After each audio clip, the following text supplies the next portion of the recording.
చర్మ వ్యాధిలో అతి ప్రమాదకరమైనది, బాధాకరమైనటువంటిది సోరియాసిస్. కొన్ని సంవత్సరాల నుంచి బాధలు పడుతూ ఆ బాధ భరించలేక కొంతమంది సార్ ఈ నరకం అనుభవించలేక సూసైడ్ చేసుకుందాం అనిపిస్తుంది సార్. అవి అంత నరకం ఉంటుంది. ఇంటర్నల్ డోస్ ఇస్తేనే ఇమీడియట్ రిజల్ట్. మనకు అర్థమైందంటే హోమియోపతి డోస్ నోట్లో పడంగానే విత్ ఇన్ 24 hours లో దాని ఎఫెక్ట్ కనిపిస్తుంది. Welcome to I dream. నేను ఉదయశ్రీ. ఇప్పుడు ప్రెసెంట్ మనతో ఉన్నారు ప్రముఖ హోమియోపతిక్ డాక్టర్ దండెపు బసవానందం గారు. ఆయన హోమియోపతి రంగంలో విశేష కృషి అందించారు. ఆయన కృషిని గుర్తించి ఆయనకి ఎన్నో అవార్డులు, రివార్డులతో సత్కరించారు. అందులో ఆయనకి డైనమిక్ హోమియోపతి స్టార్ అంటూ, అలాగే కృషికర్త అంటూ ఆయన్ని సత్కరించడం జరిగింది. అంతేకాదు సికింద్రాబాద్ నుంచి ఆయన ఎంపీగా కూడా పోటీ చేశారు. ఇంకా చెప్పాలంటే ఆయన Telangana homeopathic doctors association vice ప్రెసిడెంట్గా కూడా చేస్తూ ఉన్నారు. మరి ఇప్పుడు ఆయన హోమియో రంగంలో అన్ని రోగాలకు కూడా ట్రీట్మెంట్ అందించడం జరిగింది. సో అయితే ఇప్పుడు మనం సోరియాసిస్ గురించి తెలుసుకుందాం. అసలు సోరియాసిస్కి ఎలాంటి ట్రీట్మెంట్ అందిస్తూ ఉన్నారు హోమియోపతిలో, ఆయన్ని అడిగి తెలుసుకుందాం. నమస్తే sir, welcome to our studio. Okay, psoriasis ఇది ఒకసారి వచ్చిందంటే లైఫ్ లాంగ్ మెడిసిన్ వాడాలి అని అంటారు. అసలు సోరియాసిస్ లక్షణాలు అనేవి అందరిలో ఒకేలా ఉంటాయా? మరి దానికి కొన్ని సంవత్సరాల నుంచి కూడా సఫర్ అయ్యే వాళ్ళు ఉంటారు, అప్పుడే వచ్చిన వాళ్ళు ఉంటారు. హోమియోపతిలో దానికి ఎలాంటి ట్రీట్మెంట్ అందిస్తారు? మామూలుగా చర్మ వ్యాధిలో అతి ప్రమాదకరమైనది, బాధాకరమైనటువంటిది చర్మ వ్యాధులలో సోరియాసిస్. సోరియాసిస్ అంటేనే చాలా ప్రమాదం. అది ఎందుకంటే భయంకరంగా ఉంటుంది. దాన్ని ఆటో ఇమ్యూన్ డిజార్డర్ అంటారు, ఆటో ఇమ్యూన్ డిసీజ్ అంటారు. అసలు యాక్చువల్గా ఇతర వైద్య విధానంలో ఎన్ని మందులు ఇచ్చినా, ఎన్ని మీద ఎక్స్టర్నల్గా అప్లికేషన్ చేసినా తగ్గదు. కొన్ని సంవత్సరాల నుంచి బాధలు పడుతూ ఆ బాధ భరించలేక కొంతమంది నా దగ్గరికి వచ్చి బాధపడేవాళ్ళు. సార్ ఈ నరకం అనుభవించలేక సూసైడ్ చేసుకుందాం అనిపిస్తుంది సార్. అంటే ఎంత బాధ ఉంటే వాళ్ళు సూసైడ్ చేసుకుందాం అనిపిస్తుంది. అవి అంత నరకం ఉంటుంది. అంటే ఎలాంటి ఇబ్బంది పడతా ఉంటారు వాళ్ళు? మామూలుగా చర్మం మీద అంతా కూడా పొలుసుల్లాగా పొట్టు పొట్టు, ఈ చర్మం ఎపిడర్మిస్ అనేది అంతా కూడా డ్రై అయిపోయి పొట్టులాగా రాలుతూ ఉంటుంది. వాళ్ళకు మొట్టమొదటిగా మానసికంగా ఇన్ఫీరియారిటీ కాంప్లెక్స్ డెవలప్ అవుతుంది. ఎక్కడికి పోలేరు, ఎవరు ముందుకు పోలేరు. ఆ పొట్టు రాలుతున్న కొద్దీ బాధపడతా ఉంటారు. అలాంటి ఇచ్చింగ్ ఉంటుంది. మళ్ళా ఎక్కడ కూర్చున్నా గోకాలి గోకాలి అనిపిస్తుంది, బయటకు పోలేరు. రాత్రి వాళ్ళు గోకుడే ఉంటుంది. వాళ్ళు పడుకున్న దగ్గర లేచినాక వాళ్ళు చెప్తారు ఇంత పొట్టు రాలింది సార్ అంటారు. అయ్యో, అలాంటి సమస్య ఇచ్చింగ్, డ్రైనెస్, పొట్టు రాలుడు, ఇక నిద్ర ఉండదు, నిద్ర పోరిగా వాళ్ళు కంటిన్యూస్గా దురద గోకుడే, ఎంత పెట్టినా ఏం పెట్టినా తగ్గదు సార్ అంటారు. అలాంటి బాధితులను కొన్ని వేల మందిని తక్కువ చేసిన 20-25 years నుంచి కూడా తక్కువ కాకుండా బాధపడే వాళ్ళకు కూడా హోమియోపతి ద్వారా వితిన్ 24 hours మార్పు. ఎలాంటి అప్లికేషన్ మీద ఆయింట్మెంట్లు పెట్టకుండా ఇంటర్నల్ డోస్ ఇస్తేనే ఇమీడియట్ రిజల్ట్. మరి హోమియోపతి అద్భుతం, అంతటి అద్భుతమైన వైద్య విధానం ఉన్నది. ప్రజలకు కంప్లీట్ గా క్యూర్ అయిన కేసెస్ ఉన్నాయా మీ దగ్గర? చాలా వేలు. నాది యూట్యూబ్ ఛానల్ ఉంది, డాక్టర్ బసవానందం అని ఓపెన్ చేస్తే మీకు ఆ ఛానల్ వస్తుంది. అందులో సక్సెస్ అయిన వాళ్ళందరినీ కూడా before and after A stage లో వచ్చినా తగ్గిస్తారా? ఏ స్టేజ్ కాదు, 20 ఏళ్ళ నుంచి అంటే ఎన్నో స్టేజ్ దాటినట్టు కదా.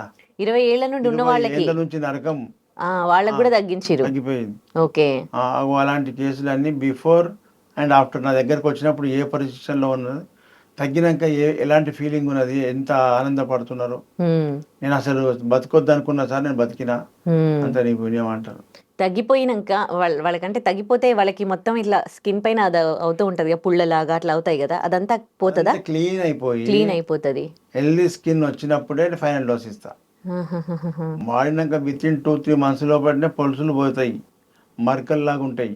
ఆ మరక పోయేదా కొంతమంది ఎట్లుంటారంటే ఇంకేం వాడాలి, పోయింది కదా మరకలు పెట్టుకొని కొంతమంది మళ్ళీ డిస్కంటిన్యూ చేస్తారు, మందులోకి రారు. అలాంటి వాళ్ళకి మళ్ళీ అది బయట పడుతుంది. ఎందుకంటే దాని ఇంటర్నల్ గా అట్లాగే ఉంటది కదా, దాని కాన్స్టిట్యూషన్ మళ్ళీ డెవలప్ అయ్యే అవకాశం ఉంది. అట్లా పొలుసులన్నీ పోయి చర్మం మీద ఉండే ఏర్పడ్డ నల్ల మచ్చలు కూడా పోయి హెల్దీ స్కిన్, ఎవరి కలర్ వాళ్ళకి వచ్చి హెల్దీ స్కిన్ అయినప్పుడే నేను ఫైనల్ డోస్ ఇస్తే అప్పుడు వాళ్ళు మళ్ళీ రాకుండా ఉన్నారు చాలామంది. అంటే ఫైనల్ డోస్ అంటే అంటే ఎర్లీ స్టేజ్ ఫస్ట్ కొన్ని మంత్స్ ఒక మెడిసిన్. కాంప్లిమెంటరీ అంటారు హోమియోపతిలో. కొన్ని మెడిసిన్స్ యాక్షన్ అయిన తర్వాత దానికి కాంప్లిమెంటరీ డోస్ ఇస్తే అది కంప్లీట్గా ఇంటర్నల్గా ఏది లేకుండా క్లీన్ చేసేస్తుంది స్కిన్. ఒకసారి క్యూర్ అయిపోయినాక మళ్ళీ ఇన్ ఫ్యూచర్లో ఏం రాదా? ఫ్యూచర్ లాంటి ఇప్పుడు చెప్పాను కదా, డిస్కంటిన్యూ చేసి మరకలం పెట్టుకొని మళ్ళీ డిస్కంటిన్యూ చేస్తే అది దాని రూట్ ఉంటుంది కాబట్టి మళ్ళీ వస్తుంది. ఎవరైతే నేను ఫైనల్ డోస్ వరకు ఇచ్చిన వాడిన ఉన్నారో వాళ్ళకి మళ్ళీ రాలే. ఓకే. మరి ఎంత అద్భుతమైన వైద్య విధానం. డాక్టర్ శామ్యూల్ హానిమన్ గారు హోమియోపతి వైద్య పితామహుడు. 1796 సంవత్సరంలో జర్మనీలో అలోపతిలో ఎండి డాక్టర్ అయి ఉండి, అలోపతి వైద్యంలో ఒక ప్రొఫెసర్, డాక్టర్లను తయారు చేసే ప్రొఫెసర్ అయి ఉండి ఆయనకే విరక్తి వచ్చింది హోమియోపతి అలోపతి వైద్యం పట్ల. ఇది ఏంది, మీద ఎన్ని ఆయింట్మెంట్లు పెట్టినా ఎన్ని లోషన్లు పెట్టినా వ్యాధులు తగ్గుతలేవు. మీద కట్ చేస్తున్నాం కానీ లోపల రూట్ అట్లే ఉంటుంది. కలుపు మొక్కలు ఎట్లుంటాయమ్మా, కలుపు మొక్కలు పొలంలో లేచినప్పుడు దాని మీద కట్ చేస్తే పోతుందా? పోదు. రూట్ వేర్లు తీసేయాలి. ఆ విధంగా వేర్లతో కలుపు మొక్కలు వీకితే ఏ విధంగా పంట ఆరోగ్యంగా తయారవుతుందో మనిషికి ఈ వ్యాధులను కూడా రూట్ కాజ్కి వెళ్ళి ట్రీట్మెంట్ చేయాలని చెప్పి డాక్టర్ శామ్యూల్ హానిమన్ గారు ఎన్నో కళలు కానీ ఈ వైద్య సిద్ధాంతాన్ని కనిపెట్టాడు. ఇది సింగిల్ డోస్ నోట్లు వేస్తే ఇమ్మీడియట్గా కరెంట్ లాగా పాస్ అవుతుంది బాడీకి. ఈ వైద్యం పట్ల ప్రజలకు చెప్పేవాళ్ళు లేక, దీని రిజల్ట్ చూపించి చైతన్యం చేసేటోళ్ళు లేక ఈ వైద్య పట్ల కొంతమంది అసూయ జలసితో ఈ వైద్యం మంచిదే, ఇది పైకి వస్తే మనం బతకలేమని తెలిసిన వాళ్ళు దీన్ని తొక్కేసుకుంటూ వచ్చి యాక్చువల్లీ హోమియోపతి అంటే చాలా స్లోగా పనిచేస్తుంది అని అంటారు కదా, మీరేమో ఇంత ఫాస్ట్గా 20 సంవత్సరాల నుంచి వచ్చిన సోరియాసిస్ని కూడా 3 నెలలు తగ్గిస్తానంటున్నారు. డాక్టర్ శామ్యూల్ హానిమన్ గారు ఆర్గనాన్ ఆఫ్ మెడిసిన్లో ఆయన 294 ఎఫారిజమ్స్ రాసిండు, సూత్రాలు. అందులో రెండో ఎఫారిజము హోమియోపతి స్లో అని రాయలేదు. The highest ideal of cure is rapid, gentle and permanent restoration of health. Her annihilation of disease in its whole extent in the shortest, most reliable and most harmless way.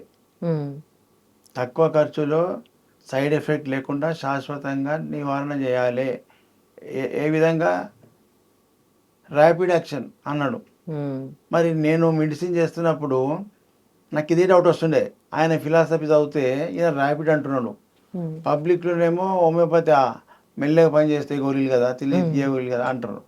ఇది ఎందుకు ఇట్లా వచ్చింది పబ్లిక్లో అనేది doubt వస్తుండే.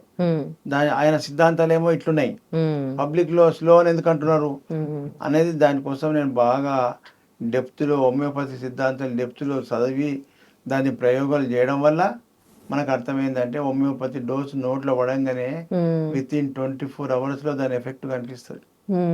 24 hours నేను చెప్పి కొంతమంది 1-2 అవర్స్కే చెప్పిన ఉన్నారు, అరే నాకు బాగా ఫీలింగ్ అవుతున్నా అని చెప్తారు. అంటే ఇమ్యూనిటీ పెంచుతుందా? మ్యాక్సిమంగా 24 అవర్స్ అనకుండా ఒక్కొక్కరు బాడీ ఒక రకంగా ఉంటుంది కదా ఇమ్యూనిటీ సిస్టమ్. అట్లా ఒక 1 వీక్ నేను ఏ వ్యాధులు వచ్చినా నేను ఇచ్చిన మందు 1 వీక్లో మార్పులు అనిపిస్తే నీది కరెక్ట్ మందు, ఏమి మార్పు లేదంటే కరెక్ట్ మందు కాదు, కరెక్ట్ డాక్టర్ కాదు, డాక్టర్ మార్చుకో అని చెప్తా. అట్లా చెప్పడం వల్ల ప్రజల చైతన్యం వచ్చింది. హోమియోపతి అంటే స్లో కాదు, ర్యాపిడ్ అని ఇప్పుడు పబ్లిక్ చెప్పేటట్టు అయ్యారు. ఇప్పుడు నా పేషెంట్లే చెప్తారు నా వీడియోలలో, హోమియోపతి స్లో నామంటే లేదు సార్ ర్యాపిడ్ యాక్షన్ అంటారు. మరి పబ్లిక్ లో ఆ విధంగా చైతన్యం తీసుకురావాల్సిన ధర్మం ఎవరిది? డాక్టర్లది. హోమియోపతి డాక్టర్లు ప్రభుత్వాలది. ప్రభుత్వాలు నిమ్మకు నీరెక్కినట్టు ఈ తొక్కి పెట్టడం వల్ల ఎవరికి నష్టం అవుతుంది? ఇట్లాంటి వ్యాధిగ్రస్తులకి, మధ్యతరగతి జనాలకు నష్టం అవుతుంది. ఎందుకంటే వాళ్ళకి ఏ జబ్బు వచ్చినా హాస్పిటల్ పోయి లక్షల రూపాయలు ఇల్లు వాకిలు అమ్ముకొని పెట్టుకొని బాధలు పడుతున్నారు. ఇవాళ ఇప్పుడు ఒక పేషెంట్ బ్లడ్ క్యాన్సర్కి పేదోళ్ళు మధ్యతరగతి కానీ అధ్వానంగా ఉన్నారు. చిన్న పిల్లగానికి 4 ఏళ్ల పిల్లగానికి బ్లడ్ క్యాన్సర్ అని చెప్పిరట. ఒక కార్పొరేట్ హాస్పిటల్లో లక్షలు పెట్టి అలసిపోయి ఇక వాళ్ళకు ఓపిక లేక పిల్లవానికి ట్రీట్మెంట్ కీమోథెరపీ రేడియోథెరపీ అంటే బయట వార్డులో ఎంతమంది పిల్లలకైతే ట్రీట్మెంట్ చేసిరో ఆ పిల్లలను చూస్తే వీళ్ళకి భయం పుట్టుకొచ్చిందట తల్లిదండ్రులకు. అమ్మో వాళ్ళ కీమోథెరపీ రేడియోథెరపీ చేస్తే పిల్లగాని ఎంటికలన్నీ ఉడిపోయి వాడు దయ్యంలాగా తయారయ్యాడు. రేపు వీడు ఎట్లయితేనేమో అని చెప్పి భయానికి కొద్దిసార్లు మాకు డిశ్చార్జ్ చేయండి, సచిన మాకు నమ్మకం చంపుకుంటాం అని చెప్పి బయటకు వచ్చేసి నా దగ్గరకు వచ్చి ఇలా చూసి వాళ్ళ ట్రీట్మెంట్ స్టార్ట్ చేసిన. దాని ఎఫెక్ట్ రిజల్ట్ చూపిస్తా అని చెప్పిన. గతంలో బ్లడ్ క్యాన్సర్ కేసులు చాలా తక్కువ చేసిన కేసులు నా యూట్యూబ్ ఛానల్లో పెట్టినా. బిఫోర్ ఆఫ్టర్ అనేది చూస్తే తెలిసిపోతుంది కదా, ఎందుకంటే ఇందులో ఒక మాయా ఉంది. గోళీలు చూస్తే చిన్నగా ఉన్నాయి, తీపి గుళికలు, ఇలా మందు ఇంత పని చేస్తుందా అంటారు. అంతటి మైక్రో శక్తి హోమియోపతిలో పెట్టిండు హనుమాన్ గారు. హోమియోపతి కూడా అడ్వాన్స్డ్ సైన్స్. 250 ఏళ్ల కిందనే ఈ యొక్క వైద్య విధానాన్ని ఈ విధంగా కనిపెట్టిండు మైక్రో లెవెల్లో. ఆ మాస్ మందులు మింగడం వల్ల ఇతర వైద్యంలో అలోపతి కానీ అవి మింగడం వల్ల మనకు పొట్టలో కరిగి పొట్టలో ఉన్నటువంటి స్టమక్ అంతా కూడా ఆ మందుల పవర్కు ఇన్ఫ్లమేషన్ వచ్చి మొత్తం చెడి గ్యాస్ట్రైటిస్ వస్తుంది. పేగులన్నీ చెడుతున్నాయి, లోపల చిన్న పేగులు పెద్ద పేగులన్నీ చెడి పొట్ట ఉబ్బరాలు. Right, thank you so much అండి మాకు సోరియాసిస్ గురించి తెలియజేసినందుకు. And for more videos, please subscribe to iDream. Please subscribe to iDream. Please subscribe iDream. And please subscribe to iDream. For more videos, subscribe to iDream. Please like, share and subscribe to the channel. Congratulations, iDream. Subscribe to iDream. Subscribe to iDream. So subscribe to iDream Media. iDream ki iDream team andarki huge congratulations. Please subscribe iDream Media. Please subscribe to iDream. Subscribe iDream. Please subscribe to iDream. iDream అంటే నా కళల channel subscribe చేసుకున్న నోరు తిరుగుతలేదు, మీరైతే గంట గుర్తు కొట్టండి. For more such videos, please subscribe to iDream. Subscribe to iDream. Please subscribe to iDream. Please subscribe iDream Media. Please do subscribe to iDream. Please subscribe to iDream Media. For best entertainment and information, please subscribe iDream. And don't forget to subscribe to iDream.